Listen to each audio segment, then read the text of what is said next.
interviewing the leading private equity executives and unlocking the secrets of success. Welcome to the Private Equity Podcast with Alex Rawlings.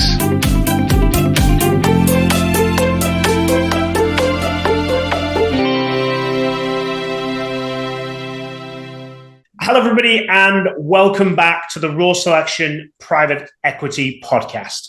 Here again is our special Playbook Series, and we have a Private Equity Podcast veteran back with us today. It's Nevin Raj, COO and co-founder of Grata. Thank you very much for coming back again. Nevin, it's our third time on the podcast and sharing your insights. Alex, thanks so much for having me again. Really excited to share what we've been seeing in the market recently. Perfect. So Nevin is, if you haven't and you don't know who Nevin is, who Grata is, then please reach out to the previous podcast that we have on there, which gives you an explanation certainly into that. The Playbook Series is all about bringing value to you, to give you something to walk away with, to implement into your private equity firm or your private equity-backed portfolio company. So watch out, because this is the Playbook Series.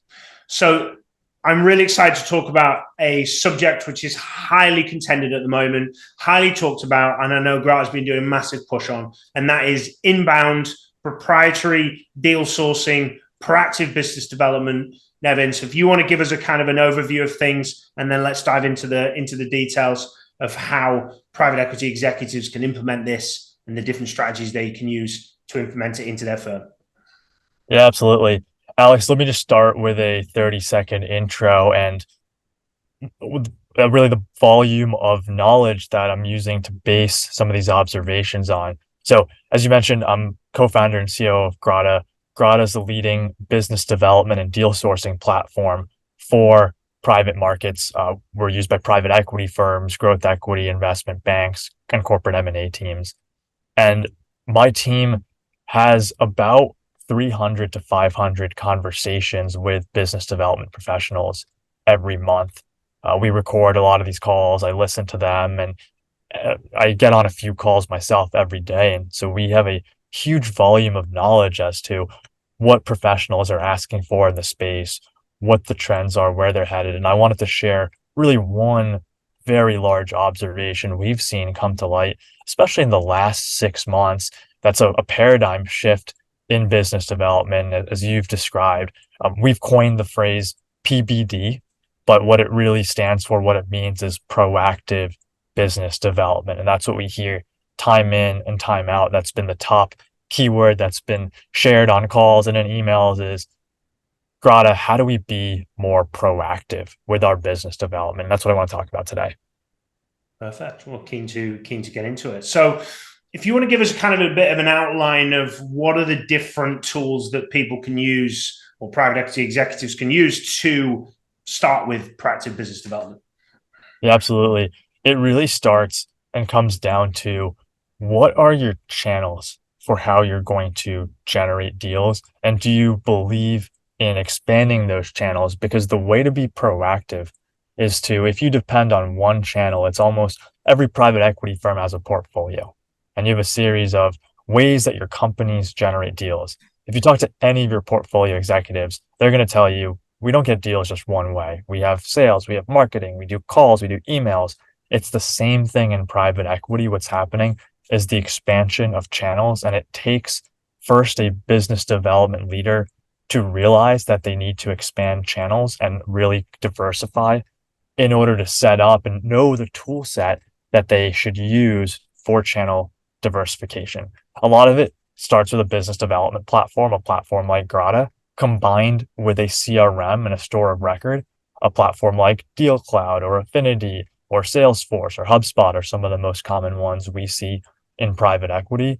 And those two can really orchestrate your core business development strategy with a series of other tools that can sit around the periphery. Exceptional. So just going into detail about these different tools and how people can implement them, what are some of the things that you're seeing either your clients doing, etc., those that are using the Grata data aggregation platform to drive this, and going into more detail of how somebody can implement those different strategies? Yeah, well, let's get tactical. I'm a former consultant, so I love to visualize things in consultant speak, and consultants love two by twos. So our axes, one axis called the y-axis, is how high are your returns? Are you looking for deals that are going to return higher than your average IRRs in your high teens, low 20s or above? Or are you looking at deals that are very competitive that are going to return at the average or below the average? That's one dimension. The second dimension is how hard is it to source that deal? So again, your y-axis are returns, your x-axis is ease of sourcing. So let's take our top left. These are high return deals that are really hard to do. These are your traditional proprietary deals, your outbound deals. You're reaching out to CEOs, executives, you're convincing them that it's not an actionable in market deal yet. And you're convincing that founder over a period of weeks to months to years to sell their business to you. That's the top left. And the bottom right, those are your traditional inbound deals. These are your banker led, your auction processes where they're pretty easy to get. There's a list of 100 buyers that a typical banker will send a deal to, but those are lower returns because they're more competitive. They're higher price deals, they're faster moving. You may not get through all of your diligence in the time frame that you need, and therefore you make this trade-off. And so you have your top left and your bottom right, but everyone's trying to move into this top right quadrant, which are high return deals that are easy. And it sounds like it's the unicorn or the pot of gold under the rainbow, and can it really be achieved? But what's happening now with the proactive business development movement is that firms are actually moving towards that top right quadrant. So whenever in the session when we talk about the top right or the quadrants, that's what I'm going to refer to as that movement that we're seeing that's happening in the market. And I want to get really tactical around 6 different ways that firms are changing the way they do business development to be more proactive, to get to the top right, to either make outbound more effective, or arguably more importantly, to turn those inbound deals into higher return deals and to actually control their destiny with the referrals and inbounds they get. So should we jump into the topics? I don't think anybody would say no to that one, Nevin. Let's do it. Okay. The first one I want to start off with is originates in the top left quadrant. These are the proprietary deals, the ones that are high return and hard to do. And this has to do with reaching out to executives. So a typical proprietary sourcing program, and we've seen it done 2 ways in private equity firms. Way one is it's implemented through a dedicated business development team, typically has one senior level member that could be a partner, managing director, or oftentimes a VP or director title. And they have a team of anywhere from 1 to 3 on average, more junior professionals, analysts, associates, who are doing a lot of dedicated outreach to CEOs. The second way we've seen it implemented is everyone at the firm does a little bit of business development. In private equity firms, you see it skew more in the analyst associate tranches of the firm. In investment banks, it's exactly flipped. It's directors, VPs, directors, and managing directors doing more of the outreach. So it can depend on the nature of your firm, but there's 2 ways to do it: dedicated and partial. And there are pros and cons to each. With the dedicated outreach, it really helps to have someone focusing their day to day, independent of the ebbs and flows of diligence on BD. But the trade off you have is there's a handoff. There's a handoff to the deal team. And anytime there's a handoff, that can cause friction in a process. The other way, when everyone is doing a little bit of BD or partial allocation, the trade-off is, of course, when you get busy and you're on a live diligence and you keep getting inbound deals to you, you don't have time to do your outbound. And that can be the challenge of keeping that steady drumbeat. But what really weaves these two together is the outlook you have on direct to founder, direct to executive outreach. And the way we've seen it done best is firms that take a long-term perspective on it. And what I mean by a long-term perspective is we've seen a lot of firms who say, yeah, I reached out to CEOs over the last couple months. I didn't get any deals done. That's not going to work. Not always. It can sometimes work when you're doing a roll-up and you're working with SMBs and you have a more productized playbook of revenue or EBITDA multiples. You understand the niche space really well. We've seen this done well with dentists, for example, or HVAC and kind of smaller, more fragmented industries. It does not work well for your average platform. And that's because what's happening right now is sellers are getting more sophisticated. And they realize, because a lot of private equity firms are reaching out to them, that there is a market for their business. And so the best firms are playing the long game. They are turning a conversation, let's say a CEO says, hey, I'm not ready to sell my business. Instead of never talking to them again, they turn that into a relationship, and they're shifting the way they build those relationships. So one example is you talk to a CEO says, I'm not ready to sell my business. I'm not in market. But that CEO can be a jumping point for 3 more conversations. 1, referrals. Almost every CEO knows other people in their community, other business owners, and creating a good impression, making it clear what your firm's unique value proposition is, how you can help the business, showing value, gets that CEO to talk about you to their friends and to their network. And that can actually send deals to you. We've seen that be a pretty large source of inbound deals. Again, you did the hard work, you did the outbound, but now that's how you get an easy deal, high returns, inbound. That's our top right, as we talk about our quadrants. The other way is, as you talk to executives, there are executives who are in flux. Executives, let's say, who may not be ready to sell the business. Maybe they're going to pass it down to an employee or their children. They don't want to sell to a private equity firm, but maybe they're ready to start their next thing, or they have enough time where they want to advise or serve on a board.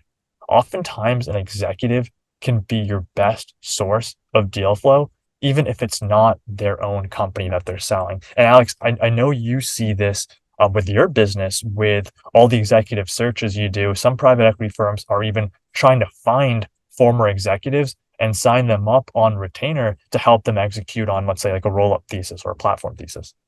Yeah, that's right. We've got a profile we're working with at the moment who's gotten a thesis in the industrial services space, and he's actually out there looking for a private equity firm and looking for capital. So there's lots of means and ways that people can utilize this, by both when you're speaking to executives and asking them, who do you know, who should I reach out to, who should I connect with in this space, and especially if you're dealing with chief financial officers, CEOs, COOs, etc., then they tend to know who their competitors are. They tend to know people in the industry. They've got someone who we used to work with, who works here, works there. They're looking to sell. These guys are looking to do this. And it's a good way to pick up add-on acquisitions and also, obviously, platform deals. But I'd probably say the most private equity professionals, they're not asking the question. And they're not asking for the referrals. They're not asking for the business. They're not asking who else they know. And they're just keeping it as one conversation. And if they say no, or they're not interested in the job, or they're not right for the job, there's no further dialogue. There's no further communication.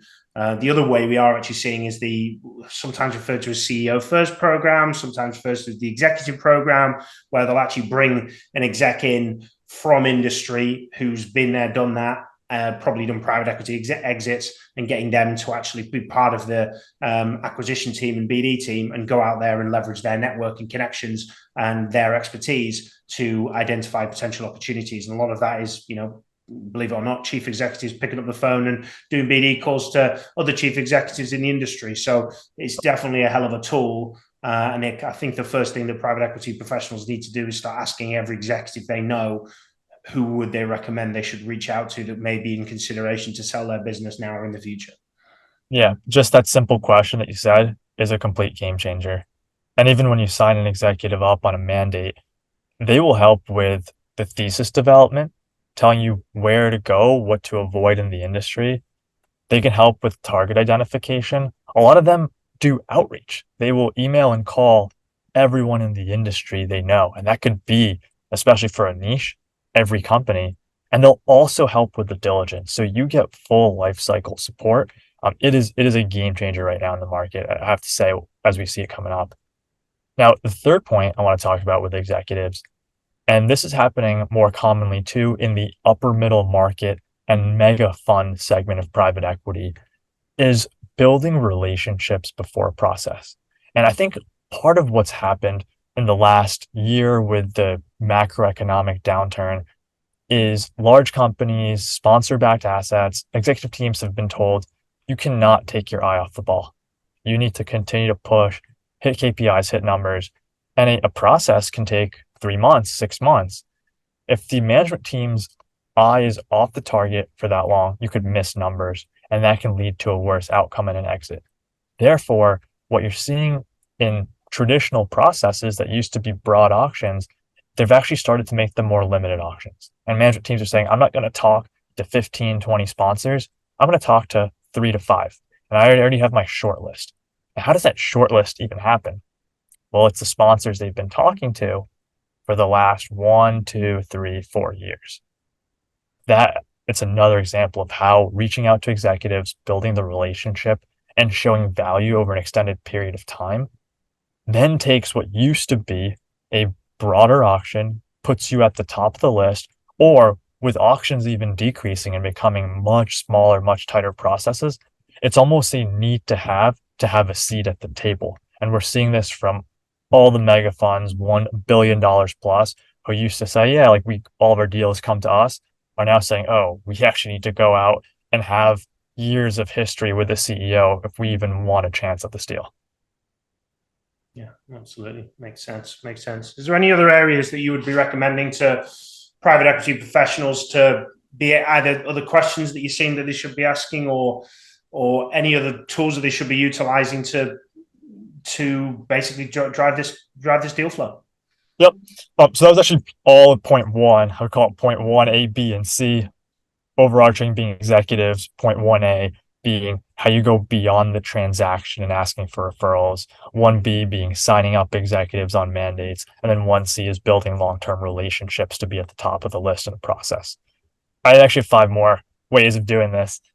And so let's talk about number 2. All right, number 2, this is a natural segue from talking about executives, but it's how you work with, and talk about processes, it's how you work with bankers and business brokers.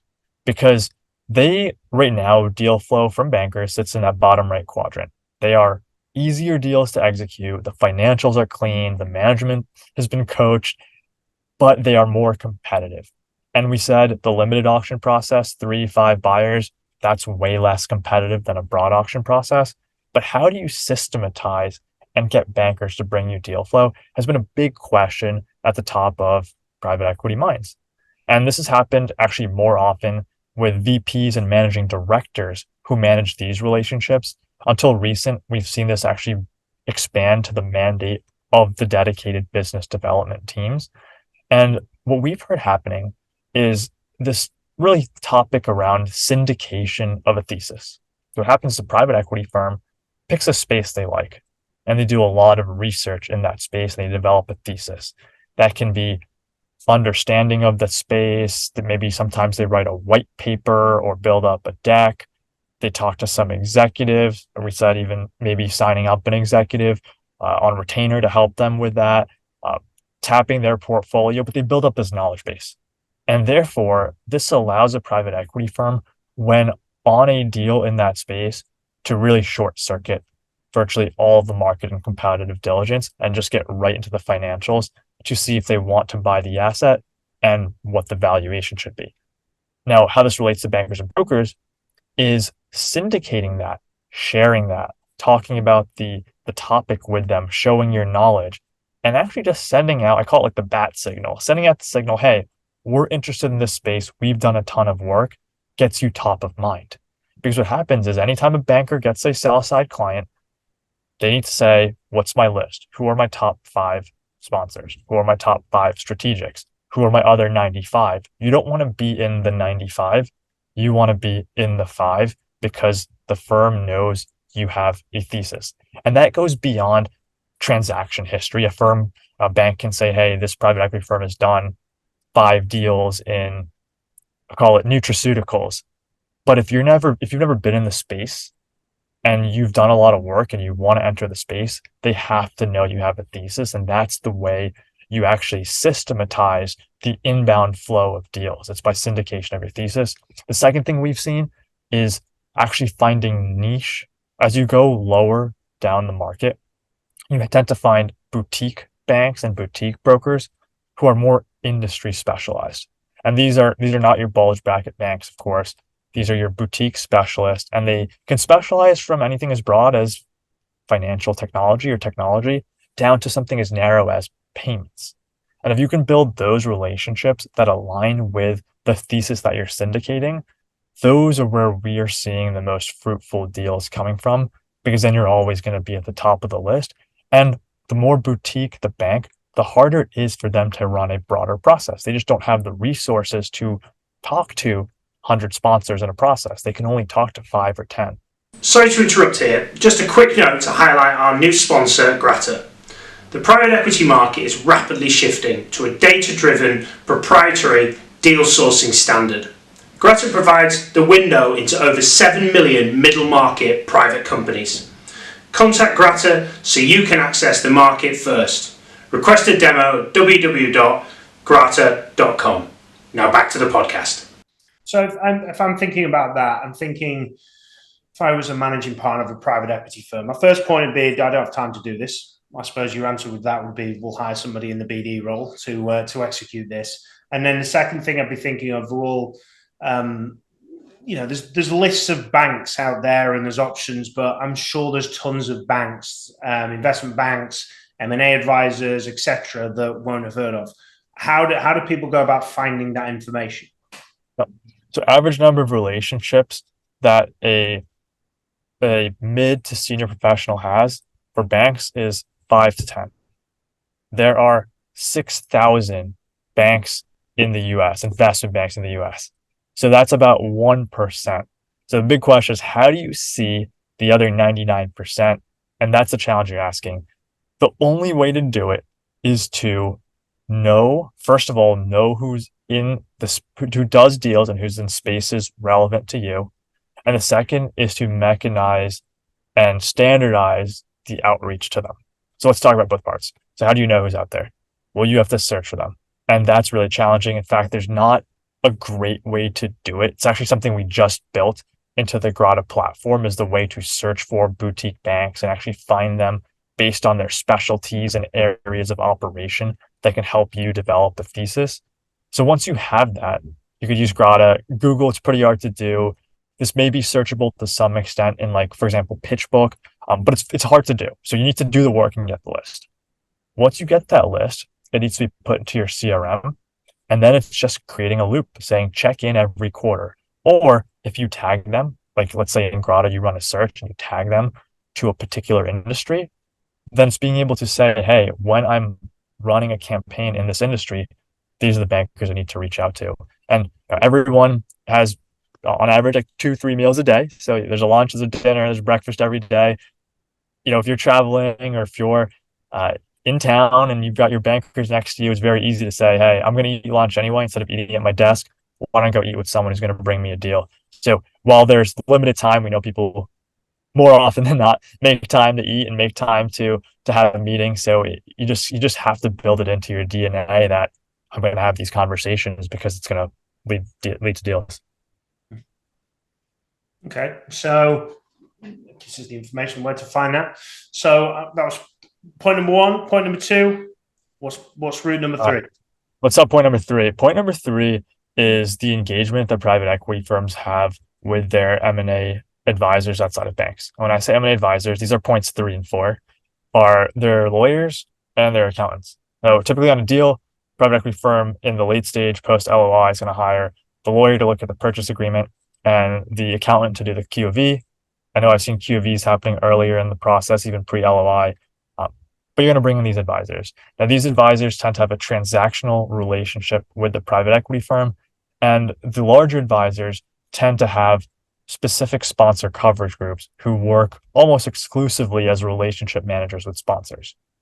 Where the real value lies for deal sourcing is with the lawyers or the attorneys at the firm and the accountants at the firm that work with corporates. Because what's happening right now, and this is with the shift in boomers, and they call it the kind of boomer business transition that's happening, is boomers are going to their trusted parties, their accountants, their lawyers, their personal banker, and they're saying, financial advisor, and they're saying, hey, I'm ready to retire. I'm ready to sell. What should I do? So maybe they talk to their lawyer about, can I set up a trust? How do I transfer this to my children? What if I want my employees to have shares? Same thing to their accountant. What's the most tax advantageous way to sell my business? How should I structure the cash flows? So they are typically the first point of contact for a business owner before they talk to a banker, before they talk to an investor. That means they're the ones who can help source really proprietary deals. And oftentimes it's not necessarily the sponsor coverage people, but they're the ones who can help the sponsors get to the other attorneys and the other accountants who have relationships with the corporates. So what we're seeing a lot of is, again, the best private equity firms are so ingrained in their community. They know every M&A lawyer, they know the coverage lawyers, they know the accountants in their local area, in the spaces they care about. And again, they're putting them into their loop. Quarterly check-ins. When they're syndicating a thesis, they're running that search and they're saying, yep, these are the accountants who know crypto or specialty lending. They work with these firms. So we need to build that relationship with them. And they're the ones who can help us bring deals. So then what happens is when the lawyers and accountants have these conversations with their clients, then they say, well, here's a couple private equity firms. They're really good. They treat founders well. They'll make sure you're set. We know them. They have a reputation. And again, you're top of the list, or that turns into a proprietary deal right off the bat. I'm just thinking about that outreach. Obviously, there's going to be lawyers that they already work with. There's going to be lawyers reaching out to private equity firms that want to work with them. Exactly the same with accountants and that kind of level of outreach. And what I'd say is building kind of referral programs, which is in essence what we're talking about here. It takes time. It takes a dedicated individual to do it, and it doesn't happen on the first shout. So that constant outreach and constant awareness that you're there is probably pretty important. Would you agree with that? Yeah, 100%. This is the long game, and if you're looking for short-term value, it's going to be really hard to do it in this way. Okay. So was that point 3 and 4, or we got point number 4, 5? Yep. So we got 5 and 6 left. Let's do it. Okay. So number 5, and this one could seem obvious when I say it, but let's dive into it. It's other investors. And investors love talking to other investors. And you see this more commonly in the VC community. It happens at pre-seed, seed, even Series A stage deals. Virtually all the VC deals are what we characterize as proprietary.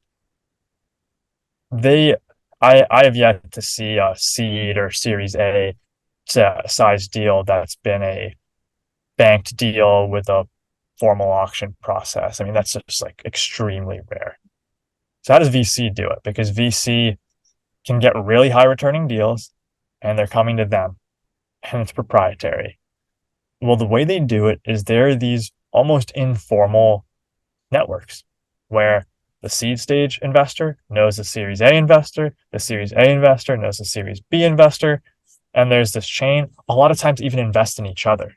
So a secret that's not as well known is a lot of Series A and seed funds have investments in funds that are what I call down the chain from them. So they get the formal LP report, but they also have informal monthly, quarterly check-ins. And there's usually a chain of people that are friends. They know each other, whether from college or from the investment bank they worked at or consulting firm they worked at prior, and they pass each other deals. So now apply this to private equity.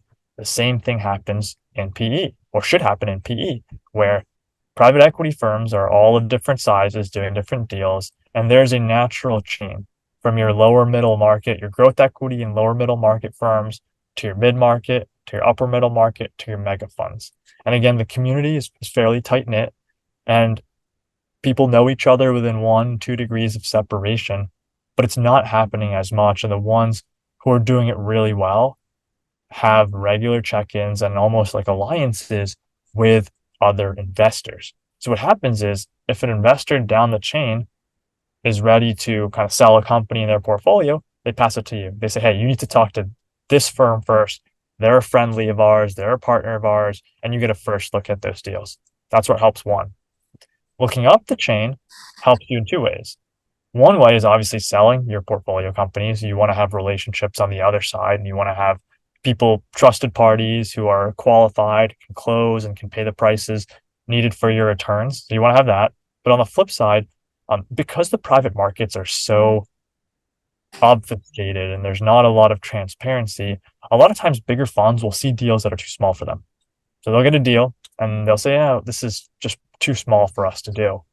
Now, they could pass on it, but if you're top of mind and you're a fund that they know they can work well with, they'll say, hey, you should go talk to this other fund.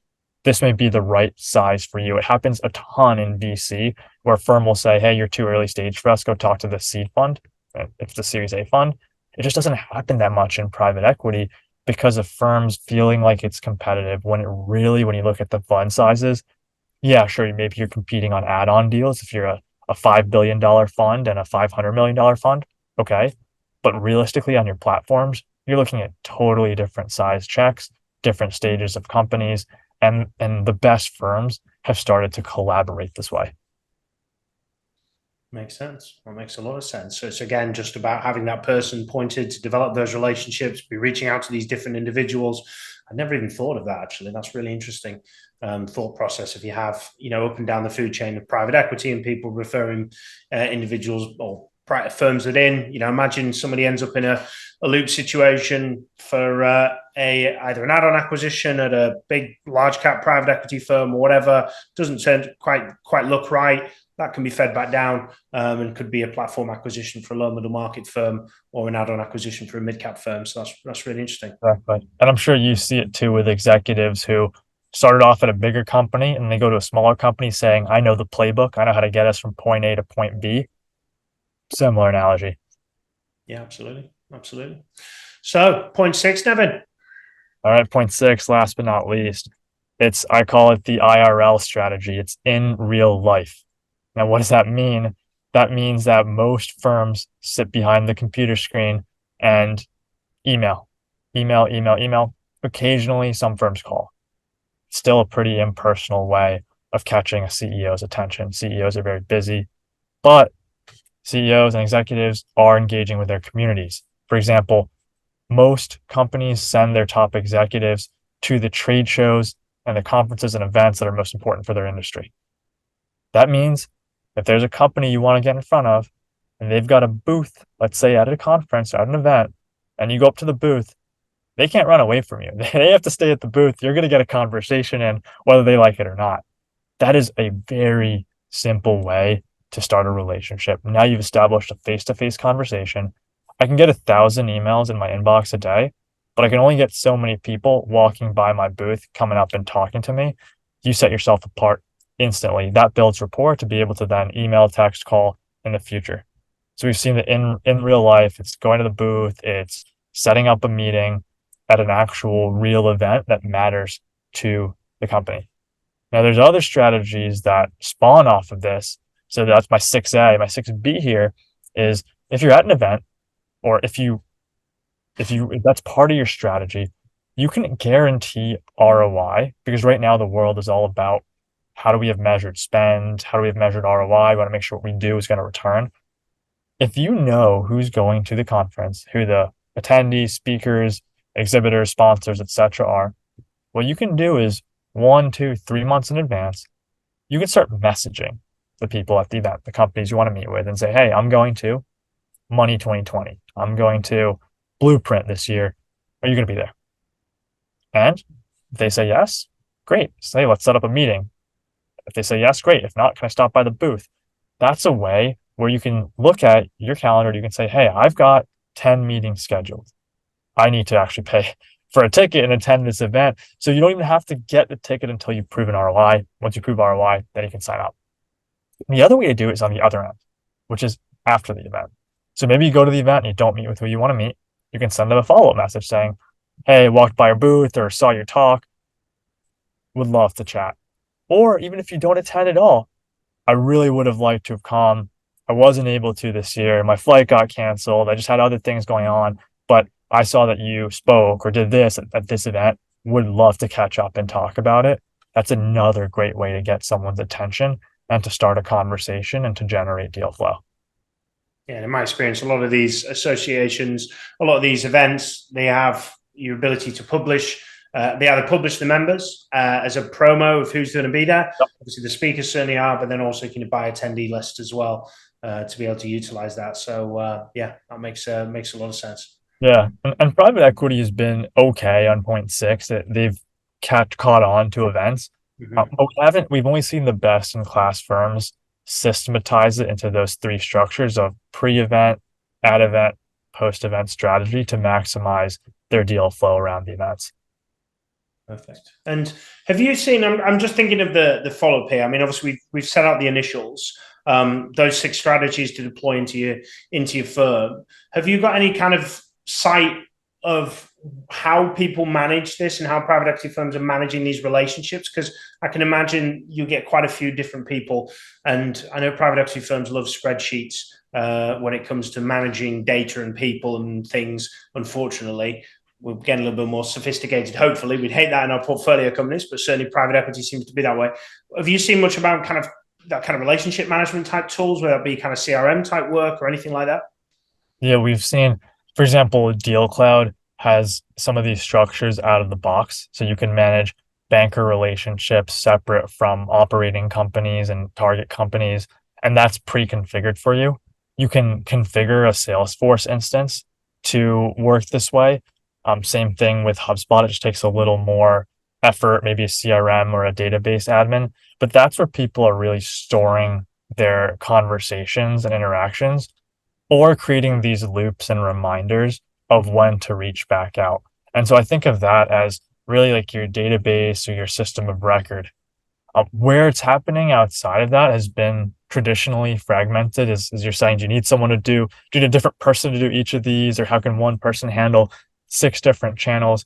And that's been a challenge. That's actually why at Grata, in our most recent release that we just announced in the last month, is we've brought these 6 channels into our platform to be the first one to give private equity and investors a single consolidated place to manage all of these interactions, to find bankers, to find lawyers, to find events, to find executives of companies, because we saw the process was so broken and formerly required many people to do it. Or what happened is firms just would pick one or pick 2. And so we're making it possible to do all of it and then sync that and harmonize that with your CRM for when it comes down to the loop and the process and the data collection behind these interactions.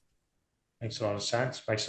So, Nevin, if anybody wants to reach out to utilize, obviously, the Grata platform or to contact you and glean some more of your information on the proprietary deal flow, or as you call it, PPD, how best do they reach out to you, please? Yeah, you can email me directly, Nevin, Nevin, at Grata, Grata.com. You can DM me on LinkedIn, or you can reach out to our team for a demo. I'm happy to talk about the product. I'm happy to even talk more generally about PPD. I think it's important that the industry adopts more of this as we go forward and evolve the BD in private deal making.